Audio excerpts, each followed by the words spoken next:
नमस्कार। टीडी कहानी voice channel में आपका स्वागत है। हमारी आज की कहानी का नाम है छोटी बहू। संयुक्त परिवार की छोटी बहू बने हुए रोशनी को 1 महीना ही हुआ था कि उसने घर के माहौल में अजीब सा तनाव महसूस किया। रमन ऑफिस जाने लगा था। सासू माँ देवकी, ससुर महेश, जेठ जतिन, जेठानी सुधा और उनकी बेटी माधवी का पूरा रूटीन अब रोशनी को समझ आ गया था। जतिन घर पर ही रहते थे। रोशनी को बताया गया था कि वे क्रॉनिक डिप्रेशन के मरीज हैं। इसके चलते वे कहीं कुछ काम कर ही नहीं पाते थे। उन्हें अकेला नहीं छोड़ा जा सकता था। ये बीमारी उन्हें कहाँ, कब और कैसे लगी किसी को नहीं पता था। वे घंटों चुपचाप अपने कमरे में अकेले लेटे रहते थे। जेठानी सुधा के लिए रोशनी के दिल में बहुत सम्मान था। दोनों का आपसी प्यार बहनों की तरह हो गया था। सासू माँ का व्यवहार सुधा के साथ बहुत रूखा सूखा था। वे हर वक्त सुधा को कुछ ना कुछ बुरा भला कहती रहती थी। सुधा चुपचाप सब सुनती रहती थी। रोशनी को ये बहुत नागवार गुजरता। बाकी कसर सासू माँ की छोटी बहन कंचन आकर पूरा कर देती थी। रोशनी हैरान रह गई थी जब एक दिन कंचन मौसी ने उसके कान में कहा, रमन को अपनी मुट्ठी में रखना। इस सुधा ने तो उसे हमेशा अपने जाल में ही फंसा कर रखा है। कोई काम उसका भाभी के बिना पूरा नहीं होता। तुम मुझे सीधी लग रही हो, पर अब जरा अपने पति पर लगाम कसकर रखना। रोशनी को हंसी आ गई थी। मौसी, पति है मेरे, कोई घोड़ा नहीं जिस पर लगाम कसनी पड़े। इस बात पर तो वहां बैठी सासू माँ को भी हंसी आ गई थी, पर उन्होंने भी बहन की हाँ में हाँ मिलाई थी। कंचन ठीक कह रही है। बहुत नाच लिया रमन अपनी भाभी के इशारों पर। अब तुम उसका ध्यान सुधा से हटाना। रोशनी हैरान सी दोनों बहनों का मुंह देखती रही थी। एक माँ ही अपनी बड़ी बहू और छोटे बेटे के रिश्ते के बारे में गलत बातें कर रही है, वो भी घर में आई नई नवेली बहू से। फिर वो अचानक हंस दी तो सासू माँ ने हैरान होते हुए कहा, तुम्हें किस बात पर हंसी आ रही है? आपकी बातों पर माँ। कंचन ने डपटा। हम कोई मजाक कर रहे हैं क्या? हम तुम्हारे बड़े हैं, तुम्हारे हित की ही बातें कर रहे हैं। सुधा से दूर ही रहना। कंचन बहुत देर तक उसे पता नहीं कब कब के किस्से सुनाने लगी। सुधा रसोई से निकलकर वहां आई तो सबकी बातों पर ब्रेक लगा। रोशनी ने भी अपना ऑफिस ज्वाइन कर लिया था। उसकी भी छुट्टियां खत्म हो गई थीं। सुबह तो रोशनी व्यस्त रहती थी। शाम को आकर सुधा की मदद करने के लिए तैयार होती तो सुधा उससे कहती, रहने दो रोशनी, ऑफिस से आई हो, आराम कर लो। नहीं भाभी, सारा काम आप ही करती रहती हैं, मुझे अच्छा नहीं लगता। कोई बात नहीं रोशनी, मुझे आदत है। काम में लगी रहती हूँ तो मन लगा रहता है, वरना तो पता नहीं क्या क्या टेंशन होती रहेगी खाली बैठने पर। रोशनी उनका दर्द समझती थी। पति की बीमारी के कारण उसका जीवन कितना एकाकी था। माधवी की भी चाची से बहुत बनती थी। रोशनी उसकी पढ़ाई में भी उसकी मदद कर देती। 6 महीने बीत गए थे। एक शनिवार को सुबह सुबह सुधा की भाभी का फोन आया। सुधा के मामा की तबीयत खराब थी। सुधा सुनते ही परेशान हो गई। इन्हीं मामा ने सुधा को पाल पोस कर बड़ा किया था। रोशनी ने कहा, भाभी आप परेशान मत हो, जाकर देख आइए। पर माधवी की परीक्षाएं हैं सोमवार से। मैं देख लूंगी सब, आप आराम से जाइए। सासू माँ ने उखड़े स्वर में कहा, आज चली जाओ बस से, कल शाम तक वापस आ जाना। सुधा ने जी कहकर सिर हिला दिया था। उसका मामा मामी के सिवा कोई और था ही नहीं। मामा मामी भी निसंतान थे। रोशनी ने कहा, नहीं भाभी, मैं रमन को जगाती हूँ, उनके साथ कार में आराम से जाइए। यहाँ मेरठ से सहारनपुर तक बस के सफर में बहुत ज्यादा समय लग जाएगा, जबकि इनके साथ जाने से आप लोगों को भी सहारा रहेगा। सासू माँ का मुंह खुला का खुला रह गया। कुछ बोल ही नहीं पाई। पैर पटकते हुए इधर से उधर घूमती रहीं। क्या जमाना आ गया है, सब अपनी मर्जी करने लगे हैं। वहीं बैठे ससुर ने कहा, रोशनी ठीक तो कह रही है, जाने दो उसे रमन के साथ। देवकी को और गुस्सा आ गया। आप चुप ही रहें तो अच्छा होगा, पहले ही आपने दोनों बहुओं को सिर पर चढ़ा रखा है। रमन पूरी बात जानने के बाद तुरंत तैयार होकर आ गया था। चलिए भाभी, मैं ऑफिस से छुट्टी ले लूंगा, जब तक मामा जी ठीक नहीं होते हम वहीं रहेंगे। फिर दोनों चले गए। शनिवार था, रोशनी की छुट्टी थी। वो मेड अंजू के साथ मिलकर घर के काम निपटाने में लगी थी। शाम तक कंचन मौसी फिर आ गई थी। उनके पति की मृत्यु हो चुकी थी और अपने बेटे बहू से उनकी बिल्कुल नहीं बनती थी, इसलिए घर में उनका आना जाना लगा ही रहता था। उनका घर 2 गली ही दूर था। दोनों बहनें एक जैसी थीं, एक जैसा व्यवहार, एक जैसी सोच। कंचन ने आराम से बैठते हुए रोशनी से कहा, तुम्हें समझाया था ना अपने पति को जेठानी से दूर रखो। रोशनी मुस्कुराई, हाँ मौसी, आपने समझाया तो था। फिर रमन को उसके साथ क्यों भेज दिया? वहां अस्पताल में मामी जी और भाभी को कोई भी जरूरत पड़ सकती है ना। कंचन ने माथे पर हाथ मारते हुए कहा, दीदी छोटी बहू को तो जरा भी अक्ल नहीं है। देवकी ने ठंडी सांस लेते हुए कहा, क्या करूं अब, कुछ भी समझा लो, जरा भी असर नहीं है इस पर, बस मुस्कुराकर चल देती है।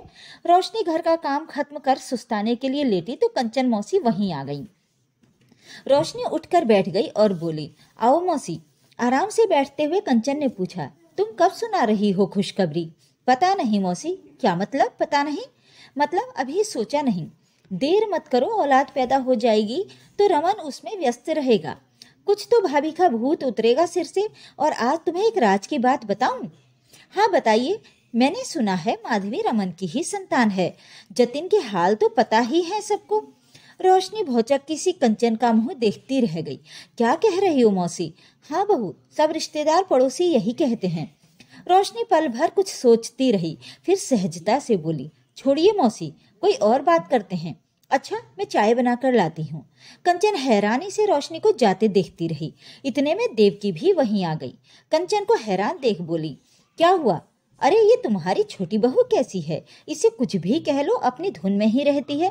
देवकी ने ठंडी सांस लेते हुए कहा, हाँ धोखा खाएगी किसी दिन, अपनी आंखों से देख लेगी तो आंखें खुलेंगी। हम बड़े अनुभवी लोगों की कौन सुनता है आजकल। रोशनी ने ससुर जी को एक कप चाय दी, फिर देवकी और कंचन के साथ चाय पीनी शुरू ही की थी कि रोशनी का मोबाइल बज उठा। रमन का फोन था। बात करने के बाद रोशनी ने कहा, माँ, भाभी के मामा जी को 3-4 दिन अस्पताल में ही रहना पड़ेगा।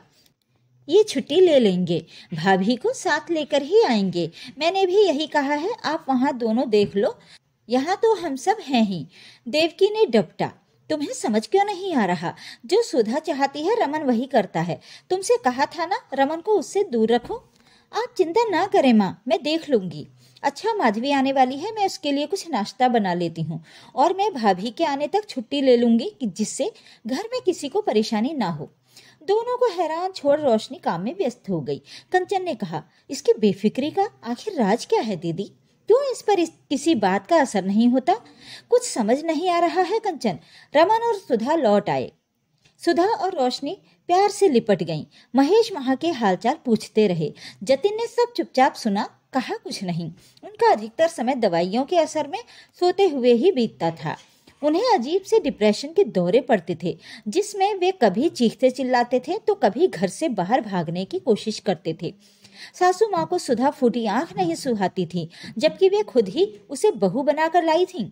बेटे की बीमारी का सारा गुस्सा सुधा पर ही निकाल देती थी। घर का सारा खर्च रमन और रोशनी ही उठाते थे। महेश रिटायर्ड थे और जतिन तो कभी कोई काम कर ही नहीं पाए थे। उनकी पढ़ाई भी बहुत कम ही हुई थी। 3 साल बीत गए। रोशनी ने एक बेटे को जन्म दिया तो पूरे घर में उत्सव का माहौल बन गया। नन्हे गोलू को सब जी भर कर गोद में खिलाते।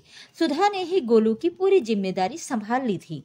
कुछ औरतें तो यहाँ तक मजाक में कह देती, चलो अब रमन 2 बच्चों का पिता बन गया। रोशनी के कानों पर जूं न रेंगती देख सब हैरान हो चुप हो जाते। सुधा और रोशनी के बीच स्नेह दिन पर दिन बढ़ता ही गया था। रोशनी जब भी बाहर घूमने डिनर पर जाती, सुधा और माधवी को भी जरूर ले जाती।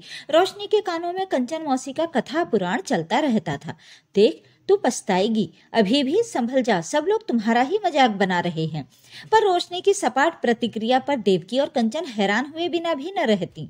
वे दोनों कई बार सोचती, ये क्या राज है, ये कैसी औरत है। 1 साल और बीत रहा था कि एक अनहोनी घट गई। माधवी के स्कूल से फोन आया। माधवी बेहोश हो गई थी। रमन और रोशनी तो अपने ऑफिस में थे। गोलू को देवकी के पास छोड़ सुधा तुरंत स्कूल भागी। रमन और रोशनी को उसने रास्ते से ही फोन कर दिया था। माधवी को डॉक्टर देख चुके थे। उन्होंने उसे एडमिट कर कुछ टेस्ट करवाने की सलाह दी। सुधा रमन के कहने पर माधवी को सीधा अस्पताल ही ले गई। स्कूल में फर्स्ट एड मिलने के बाद वो होश में तो थी, पर बहुत सुस्त और कमजोर लग रही थी।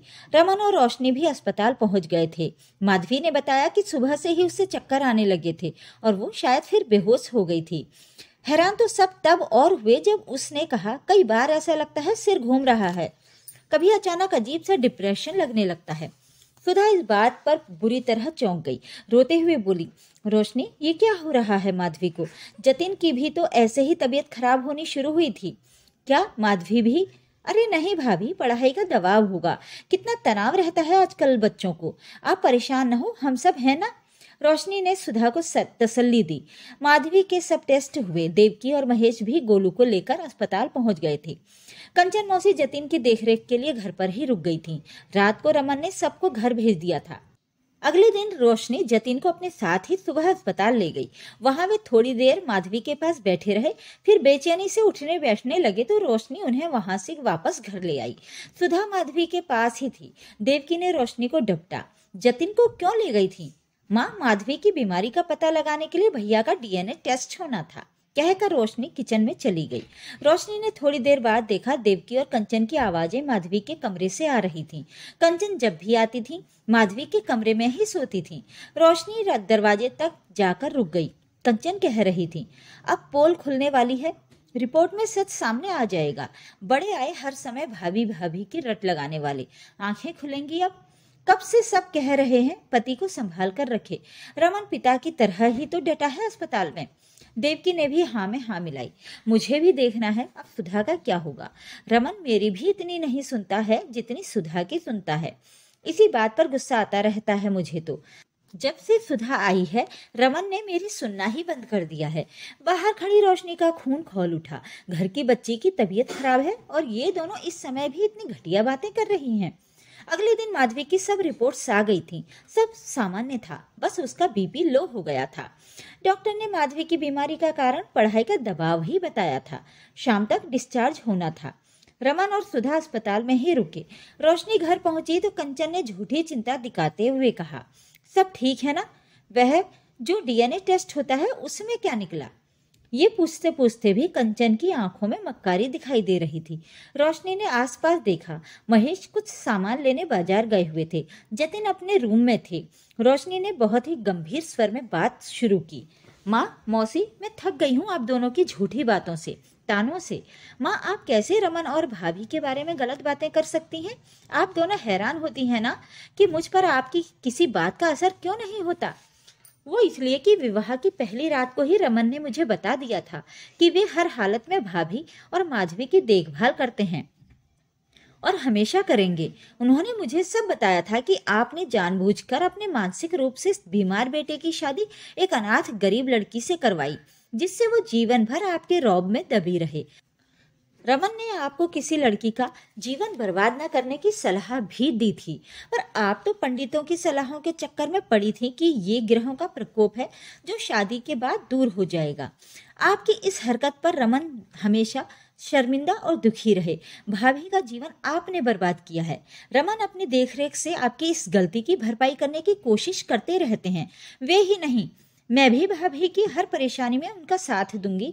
और रिपोर्ट से पता चल गया है कि जतिन ही माधवी के पिता हैं।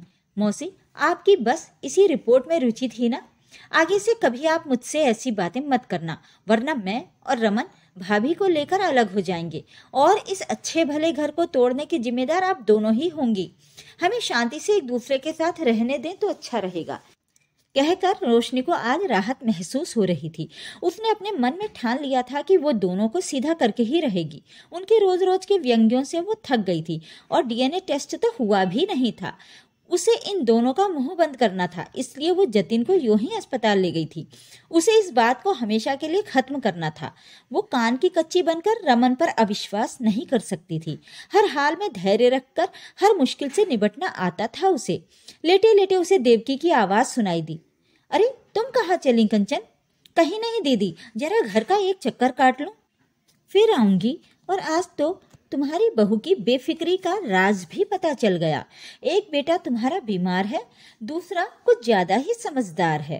पहले दिन से ही सब कुछ बता रखा है बीबी को। कहते हुए कंचन मौसी के पैर पटकने की आवाज रोशनी को अपने कमरे में भी सुनाई दी तो उसे हंसी आ गई। उसने मुस्कुराते हुए रमन को फोन मिला दिया था। अगर आपको आज की कहानी पसंद आई तो वीडियो को लाइक, शेयर और कमेंट कीजिए। ऐसी ही पारिवारिक और दिल को छू लेने वाली कहानियां सुनने के लिए मेरे चैनल को सब्सक्राइब कर लीजिए। धन्यवाद।